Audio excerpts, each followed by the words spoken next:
ദയവായിട്ട് സുഹൃത്തുക്കളോടും ബന്ധുക്കളോടും ഇനി ഡിസ്കൗണ്ട് ചോദിക്കരുത്. അത് നല്ലൊരു ശീലമല്ല.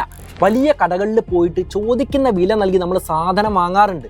സ്വന്തം സുഹൃത്തിൻ്റെയോ ബന്ധുവിൻ്റെയോ സ്ഥാപനത്തിലെത്തുമ്പോൾ മാത്രം എന്തിനാണ് ഡിസ്കൗണ്ട് പ്രതീക്ഷിക്കുന്നത്? സത്യത്തിൽ നമ്മൾ ഏറ്റവും കൂടുതൽ പിന്തുണയ്ക്കേണ്ടതും ലാഭം നൽകേണ്ടതും അവർക്കല്ലേ.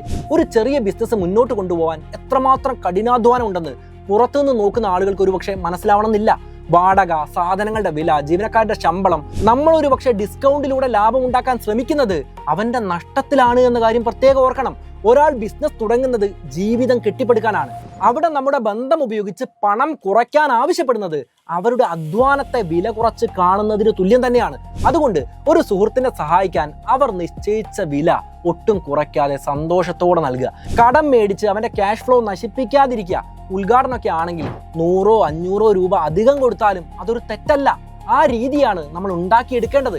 പറ്റുമെങ്കിൽ അവരുടെ സ്ഥാപനത്തിനെ പറ്റി നല്ല വാക്കുകൾ 4 പേരോട് പറയുന്നതും സോഷ്യൽ മീഡിയയിൽ ഒന്ന് പങ്കുവെക്കുന്നതും നമ്മൾ അവർക്ക് നൽകുന്ന ഏറ്റവും വലിയ പരസ്യമായിരിക്കും, പിന്തുണയായിരിക്കും.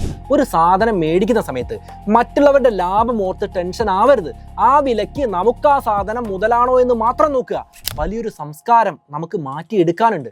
അതുകൊണ്ട് ഈ ആശയം പിന്തുണയ്ക്കുന്ന എല്ലാവരും വീഡിയോ പരമാവധി ഷെയർ ചെയ്യൂ. നിങ്ങളുടെ അഭിപ്രായങ്ങൾ എന്ത് തന്നെയാണെങ്കിലും കമന്റിൽ എഴുതൂ. മറ്റൊരു വീഡിയോയുമായി വീണ്ടും കാണാം.